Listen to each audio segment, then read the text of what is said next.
तो स्वागत है आप सभी का हमारे चैनल की एक बिल्कुल ही नई वीडियो के अंदर। आज हम जिस मूवी के बारे में बात करने जा रहे हैं उस मूवी का नाम है वेनम द लास्ट डांस। और ये Venom the last dance movie Sony के स्पाइडरमैन यूनिवर्स की वेनम की तीसरी मूवी है जो कि दुनिया भर में आज ही रिलीज हुई है। और हाँ, वेनम 3 मूवी को लेकर सबसे खास बात यह है कि इस मूवी के अंदर हमें न सिर्फ कई सारे सिम्बियोट्स दिखे हैं बल्कि उन सारे सिम्बियोट्स के साथ साथ उनका गॉड यानी कि नल भी दिखाए। सो इसीलिए चलिए हम भी जल्दी से इस वीडियो को स्टार्ट करते हैं और वीडियो के अंदर venom the last dance movie की पूरी स्टोरी को एक्सप्लेन करते हैं ताकि जो भी लोग अब तक इस मूवी को नहीं देख पाए हैं वो सब लोग भी घर बैठे इस मूवी की स्टोरी को एंजॉय कर सकें। तो वीडियो काफी इंटरेस्टिंग है, इसीलिए आप सब वीडियो को पूरा एंड तक जरूर देखना और वीडियो पसंद आए तो वीडियो को लाइक जरूर करना। और वीडियो को लाइक करने के साथ साथ आप सभी कमेंट्स के अंदर वेनम, नल या फिर वेनम 3 जैसे वर्ड्स जरूर लिखना। और ये सब इसीलिए ताकि हमें भी ये पता चल सके कि आप सबको वीडियो पसंद आई है। तो फिर आइए अब हम बिना किसी देरी के आज की इस कमाल की वीडियो को स्टार्ट करते हैं। वेनम 3 की स्टार्टिंग होती है क्लिंटार से, जहाँ पर हम ये देखते हैं कि क्लिंटार के अंदर बहुत सारे सिम्बियोट्स होते हैं एंड उन सभी सिम्बियोट्स के बीच में बैठा होता है नल,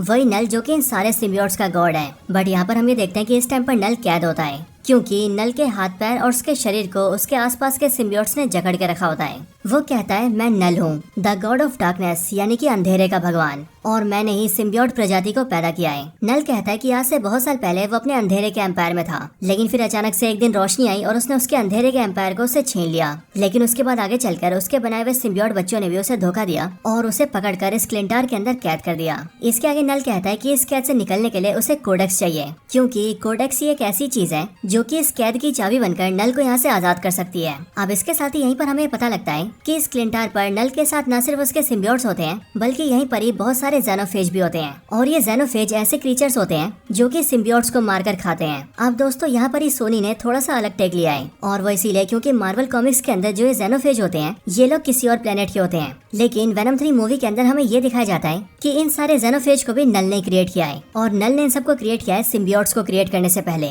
एंड इसीलिए यहाँ पर हम ये देखते हैं कि इन सारे ज़ेनोफेज का कलर भी ब्लैक कलर का होता है। और इसीलिए दोस्तों यहाँ पर हमें पता लगता है कि आज से सालों पहले जब सिम्बियोट रेस नल के खिलाफ हो गई थी तब उन सब ने मिलकर तो नल को कैद कर दिया था, लेकिन ये ज़ेनोफेज स्पीशीज अभी भी नल की वफादार है। और इसके लिए यहाँ पर हम ये देखते हैं कि नल अपने सारे ज़ेनोफेज को ये ऑर्डर देता है कि वो यूनिवर्स के कोने कोने में फैल जाए और सभी प्लैनेट्स पर जा जाकर कोडेक्स को ढूंढे। और उन सभी ज़ेनोफेज को जैसे ही कोडेक्स मिले वैसे वो उस कोडेक्स को नल के लिए लेकर आए ताकि नल कोडेक्स की मदद से आजाद हो सके। और इसके लिए दोस्तों नल यहाँ पर कहता है कि एक बार जैसे उसे कोडेक्स मिल जाएगा वैसे वो यहाँ से आजाद हो जाएगा और फिर उसके बाद वो पूरे यूनिवर्स को डिस्ट्रॉय करके अपने डार्कनेस के एम्पायर को फिर से बनाएगा। और फिर ये बोलने के बाद ही नल अपने आसपास बहुत सारे पोर्टल्स खोल देता है और उन पोर्टल्स की मदद से सारे ज़ेनोफेज को यूनिवर्स के अलग अलग प्लैनेट्स पर भेज देता है ताकि वो सभी नल के लिए कोडेक्स ढूंढ सके। अब इसके बाद मूवी का इंट्रो आता है और इंट्रो के खत्म होने के बाद ही हम सीधा एडी ब्रॉक को देखते हैं। और एडी ब्रॉक इस टाइम पर उसी बार में बैठा होता है जिस बार में वो स्पाइडरमैन नो वे होम के अंदर था, और हमें पता लगता है कि ये सीन भी स्पाइडरमैन नो वे होम वाला ही सीन है। यहाँ पर हम ये देखते हैं कि एडी ब्रॉक एमसीयू हीरोज के बारे में जानने की कोशिश कर रहा होता है और इसके साथ ही वो बारटेंडर से ये भी सुनता है कि इस वाले यूनिवर्स के अंदर थैनोस नाम का कोई विलन आया था जिसने कि आधे यूनिवर्स को 5 सालों के लिए गायब कर दिया था। बट हालांकि इन सब के बाद ही हम ये देखते हैं कि एडी ब्रॉक अपने वेनम सिम्बियोट के साथ अपने यूनिवर्स में वापस आने लगता है, क्योंकि एज ऑफ कोर्स इसी टाइम पर डॉक्टर स्ट्रेंज अपना स्पेल कास्ट करते हैं और इसीलिए अगले पल एडी ब्रॉक और वेनम सिम्बियोट अपने यूनिवर्स में वापस आ जाते हैं। वापस आने के बाद भी एडी और वेनम ये देखते हैं कि वो लोग अपने यूनिवर्स के अंदर भी सेम उसी जगह पर हैं जिस जगह पर वो लोग एमसीयू की दुनिया में थे,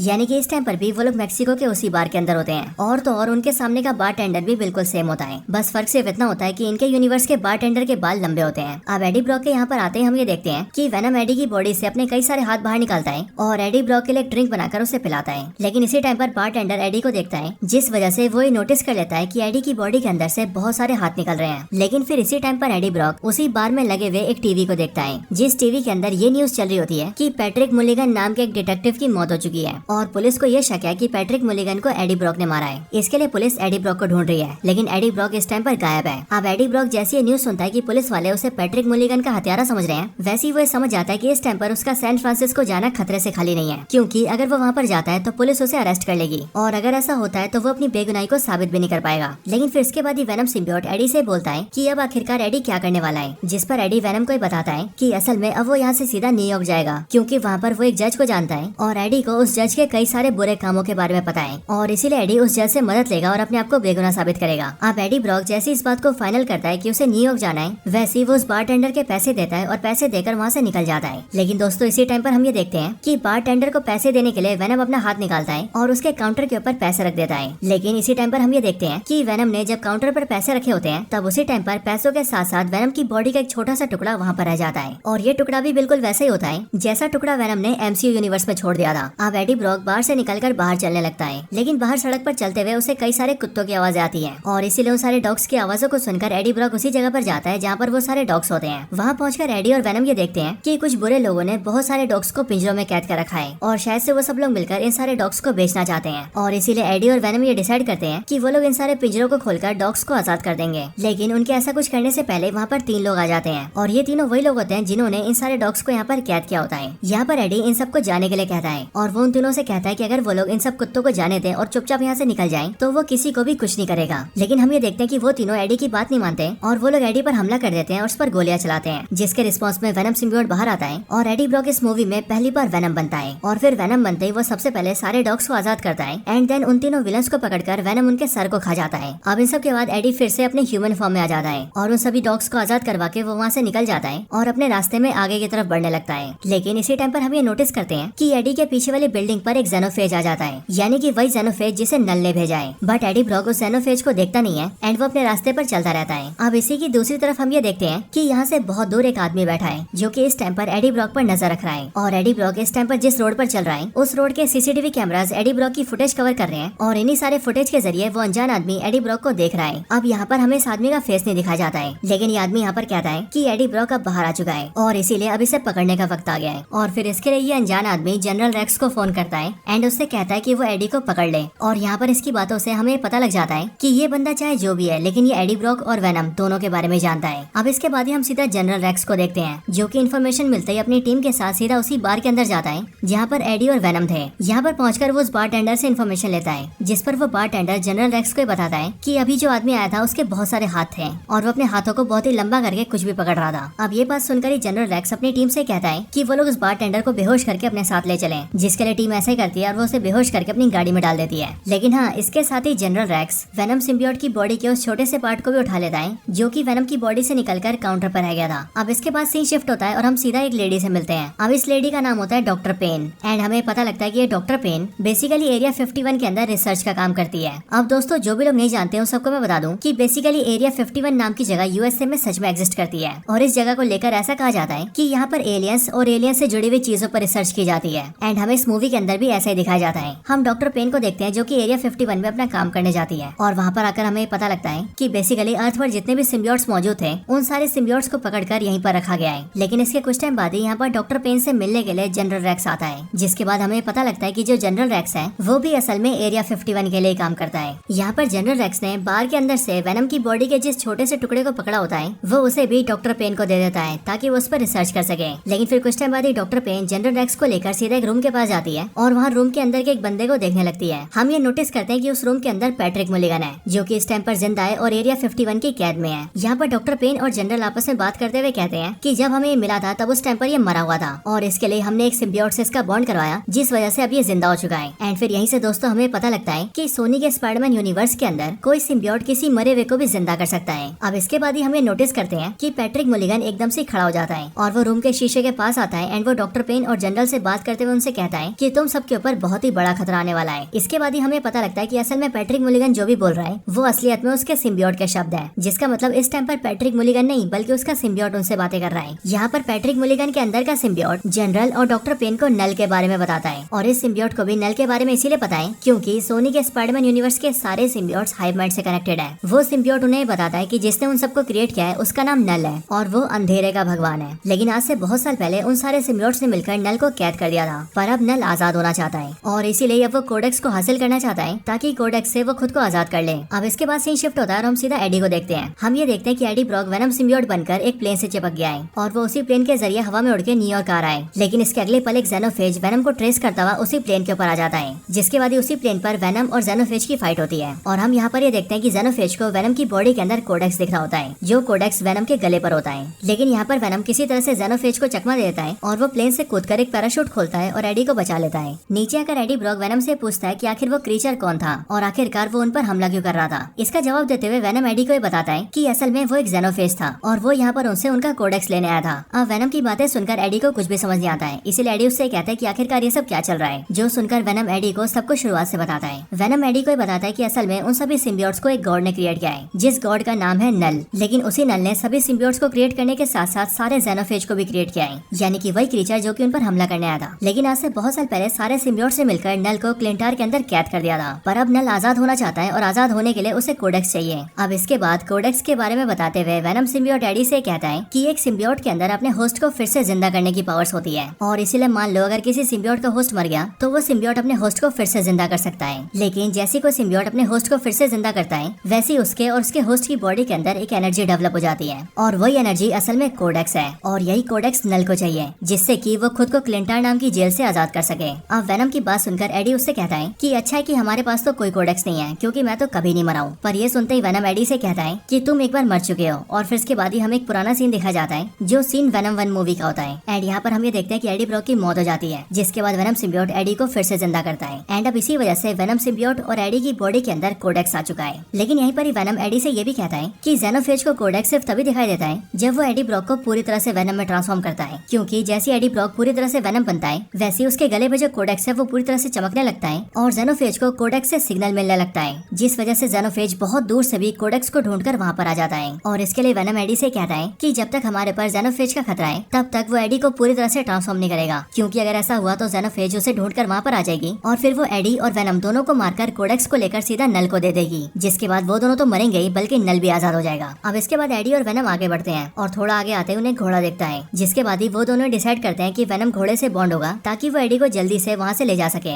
इसके लिए वेनम घोड़े से बॉन्ड होता है, और वेनमाइज्ड हॉर्स बनके जल्दी से एडी को वहाँ से ले जाने लगता है। लेकिन चलते चलते जैसे वो लोग नदी के पास पहुँचते हैं, वैसे हम ये देखते हैं कि जनरल रेक्स और उसकी टीम एडी को ढूंढ लेती है, और उसे ढूंढते ही उस पर अटैक भी कर देती है। लेकिन यहाँ पर वेनम एडी को बचाने की पूरी कोशिश करता है, जिसके लिए वो एक फ्रॉग से भी बॉन्ड होता है और एक फिश से भी बॉन्ड होता है। लेकिन जब वेनम के पास कोई भी चारा नहीं बचता, तब वो एडी से प्रॉपर्ली बॉन्ड हो जाता है। पर उसके ऐसा होते हम ये देखते हैं कि जेनोफेज वेनम को ट्रैक कर लेती है, और वो बहुत तेजी से वेनम के पास आ जाती है। लेकिन जेनोफेज के वहाँ पर आते ही जनरल रेक्स की जो टीम होती है वो उससे डर जाती है, और वो जेनोफेज पर फायरिंग करने लगती है। लेकिन इसी मौके का फायदा उठाकर वेनम जल्दी से एडी की बॉडी में घुस जाता है, और एडी ब्रॉक को वहाँ से निकाल लेता है। जिसके बाद ही एडी ब्रॉक और वेनम जनरल रेक्स और जेनोफेज दोनों से बच जाते हैं। इसके बाद ही एडी जंगल में आगे बढ़ने लगता है, और वो जैसे थोड़ा आगे जाता है, वैसे वो एक आदमी से मिलता है, जिस आदमी का नाम होता है मार्टिन। और मार्टिन यहाँ पर अपनी फैमिली के साथ होता है, जिसकी फैमिली में उसकी वाइफ और 2 बच्चे भी होते हैं। यहाँ पर मार्टिन एडी को अपने साथ खाना खिलाता है, और पूछे जाने पर मार्टिन एडी को बताता है कि वो असल में एरिया 51 के पास जा रहा है, क्योंकि उसने ये सुना है कि वहाँ पर एलियंस होते हैं, और उसका हमेशा से ये सपना रहा है कि वो एलियंस को देखे, एंड इसीलिए वो अपनी फैमिली को लेकर वहाँ पर एलियंस देखने जा रहा है। अब मार्टिन की बातें सुनकर एडी को ये समझ में आ जाता है कि मार्टिन काफी भोला भाला और अच्छा इंसान है, और इसके लिए एडी मार्टिन से हेल्प मांगता है, एंड उससे कहता है कि मार्टिन उसे अपने साथ न्यूयॉर्क सिटी तक छोड़ दे, जिसके लिए मार्टिन मान जाता है, और वो एडी को अपनी गाड़ी में बिठाकर उसे न्यूयॉर्क तक छोड़ देता है। जिसके बाद ही मार्टिन अपनी फैमिली को लेकर एरिया 51 के लिए निकल जाता है। यहाँ पर आने के बाद ही एडी ब्रॉक छुपने के लिए अपने कपड़े बदलता है, और सीधा एक कसिनो में चला जाता है। लेकिन उसी कसिनो के अंदर वो मिसेस चैन से मिलता है, जिसके बाद ही मिसेस चैन एडी को देखकर बहुत खुश होती है, एंड वो उसे अपने साथ अपने घर ले जाती है। यहाँ पर मिसेस चैन काफी खुश होती है, और इसीलिए वो एडी के सामने डांस करती है, एंड वो एडी से कहती है कि वो भी डांस करें, जिस पर हम ये देखते हैं कि एडी तो मना कर देता है। लेकिन वेनम एक्साइटमेंट में आकर डांस करने लगता है, और वो एडी को प्रॉपर्ली वेनम में ट्रांसफॉर्म कर देता है। बट जैसे ऐसा होता है, वैसे जेनोफेज उसे ट्रैक करते हुए वहाँ पर आ जाती है। बट जेनोफेज को देखकर वेनम फिर से एडी की बॉडी में घुस जाता है, जिसके बाद ही जेनोफेज उसे ट्रैक नहीं कर पाती है, एंड वो चुपचाप वहाँ से चली जाती है। लेकिन जेनोफेज के वहाँ से जाने के बाद ही हम ये देखते हैं कि जनरल रेक्स और उसकी टीम भी वहाँ पर आ जाते हैं, क्योंकि उन्होंने भी एडी ब्रॉक को ढूंढ लिया था। और इसीलिए वहाँ पर आने के बाद ही वो लोग एडी ब्रॉक को बेहोश कर देते हैं, और एक डिवाइस का यूज करके उसकी बॉडी से वेनम को बाहर निकालकर उसे कंटेनर में कैद कर देते हैं। और फिर वो लोग एडी ब्रॉक और वेनम दोनों को लेकर सीधा एरिया 51 के लैब में आ जाते हैं। इधर एडी ब्रॉक को जैसी होश आता है, वैसे वो देखता है कि वो एरिया 51 के लैब के अंदर है। लेकिन जैसे उसे होश आता है, वैसे हम ये देखते हैं कि जनरल रेक्स सीधा एडी के पास आता है, और वो एडी को शूट कर देता है, ताकि एडी की जान चली जाए। लेकिन इसी लैब के अंदर जो डॉक्टर पेन की असिस्टेंट होती है, जिसका नाम डॉक्टर सैडी होता है, उसने असल में वेनम के कंटेनर को खोल दिया होता है, जिस वजह से वेनम सिम्बियोट उसकी बॉडी से होता हुआ सीधा एडी की बॉडी में घुस जाता है। और जैसे ऐसा होता है, वैसे एडी ब्रॉक की जान बच जाती है, और वो प्रॉपर्ली वेनम बन जाता है। लेकिन उसके वेनम बनते ही जेनोफेज भी उसे ट्रैक कर लेती है, और वो भी सीधा उस लैब के अंदर घुस जाती है। और लैब के अंदर आते ही वो पूरे लैब को डिस्ट्रॉय करने लगती है, और बारी बारी करके जनरल रेक्स के सारे आदमियों को भी मारने लगती है। अब ये देखकर डॉक्टर पेन की जो असिस्टेंट होती है, यानी कि डॉक्टर सैडी, वो बारी बारी करके सारे सिम्बियोट्स के कंटेनर को भी खोल देती है, ताकि सारे सिम्बियोट्स मिलकर वेनम की हेल्प कर सके, और वो सब मिलकर जेनोफेज को हरा सके। और इसीलिए जैसे सारे सिम्बियोट्स अपने कंटेनर से बाहर निकलते हैं, वैसे वो अपने आसपास के लोगों से बॉन्ड होते हैं, और जेनोफेज का मुकाबला करने लगते हैं। बट यहाँ पर हम ये देखते हैं कि जेनोफेज इन सारे सिम्बियोट्स से काफी पावरफुल होती है, और इसीलिए वो इनमें से कुछ सिम्बियोट्स को पकड़ कर तो उन्हें खा भी जाती है। लेकिन वेनम इस बात का फायदा उठाता है और वो जल्दी से एडी की बॉडी में आ जाता है, जिससे कि ज़ेनोफेज वेनम को ट्रैक नहीं कर पाती है। और फिर अगले पल एडी ब्रॉक उस लैब से बाहर निकल जाता है और बाहर खुले इलाके में आ जाता है। लेकिन बाहर आने के बाद ही एडी ये नोटिस करता है कि वहाँ पर मार्टिन और उसकी फैमिली भी आई हुई है। लेकिन अब क्योंकि ज़ेनोफेज की वजह से मार्टिन और उसकी फैमिली को नुकसान हो सकता था, इसीलिए एडी जल्दी से उनके पास जाता है और वो उन सबको सेफली वहाँ से बाहर निकाल देता है। इसके साथ ही दूसरी साइड हम ये देखते हैं कि अब सारे सिम्बियोट्स मिलकर ज़ेनोफेज पर भारी पड़ने लगते हैं। लेकिन जैसे ऐसा होता है वैसे ज़ेनोफेज बहुत जोर से स्क्रीम करने लगती है एंड वो चिल्लाकर अपने दूसरे साथियों को सिग्नल दे देती है, जिससे कि हम ये देखते हैं कि उसके आसपास बहुत सारे पोर्टल्स खुलते हैं एंड वहाँ पर और भी 4-5 ज़ेनोफेज आ जाते हैं। और फिर इसीलिए ये सब देखकर एडी ब्रॉक वेनम बनता है और वो भी सारे सिम्बियोट्स के साथ मिलकर सभी ज़ेनोफेज से फाइट करने लगता है। लेकिन अब क्योंकि इतने सारे ज़ेनोफेज सिम्बियोट्स पर बहुत भारी थे, इसीलिए सिम्बियोट्स की हार होने लगती है। और सिर्फ यही नहीं बल्कि वेनम और एडी ब्रॉक भी बहुत ज्यादा घायल हो जाते हैं। और फिर इसके लिए वेनम सिम्बियोट एडी ब्रॉक को थोड़ा दूर लेकर आता है एंड वो एडी से कहता है कि अब उसके पास इन सारे ज़ेनोफेज को हराने का सिर्फ एक ही तरीका है और इसके लिए उसे और एडी को साथ मिलकर ज़ेनोफेजिस का सामना करना होगा। जिसके बाद ही हम ये देखते हैं कि एडी ब्रॉक एक बार फिर से वेनम बनता है और सभी ज़ेनोफेज के पास आने लगता है, जो देखकर सारे ज़ेनोफेज भी वेनम को घेर लेते हैं। लेकिन फिर इसके बाद ही वेनम अपने कई सारे टेंटिकल्स निकालता है और उन सारे ज़ेनोफेज को भी खुद से बॉन्ड करने लगता है, यानी कि वो उन सबको भी खुद में मिला लेता है। और फिर ऐसा करने के बाद ही वेनम पास की एक ऐसी जगह पर आ जाता है जहाँ पर बहुत ही पावरफुल एसिड रखा होता है और वो ऐसा एसिड होता है जो कि कुछ भी खत्म कर सकता है। और यहाँ पर वेनम का ये प्लान होता है कि अब वो इन सारे ज़ेनोफेज को उसी एसिड से मार दे। और इसीलिए वेनम जैसे उन सबको लेकर एसिड के पास जाता है, वैसे वहाँ पहुँचने के ठीक पहले वो एडी ब्रॉक अपनी बॉडी से निकालकर दूर कर देता है ताकि वो एडी की जान बचा सके। एंड फिर उसके बाद ही वेनम सारे ज़ेनोफेजेस को लेकर एसिड के नीचे आ जाता है, जिसके बाद ही उस खतरनाक एसिड की वजह से वो सारे ज़ेनोफेज धीरे धीरे करके खत्म हो जाते हैं। लेकिन उन सबके साथ साथ वेनम सिम्बियोट भी मारा जाता है। पर इस तरह से अपने मरने के साथ साथ वेनम सिम्बियोट सारे ज़ेनोफेजेस को भी खत्म कर देता है और वेनम के साथ साथ एडी ब्रॉक भी बहुत सारे इंजरीज की वजह से बेहोश हो जाता है। लेकिन फिर इसके साथ ही हम ये भी देखते हैं कि जो डॉक्टर पेन होती है वो एक कंटेनर से एक सिम्बियोट को निकालती है एंड वो सिम्बियोट और कोई नहीं बल्कि स्कॉन सिम्बियोट होती है। एंड इसीलिए डॉक्टर पेन स्कॉन सिम्बियोट से बॉन्ड होकर स्कॉन बनती है और अपने असिस्टेंट को लेकर वहाँ से निकल जाती है।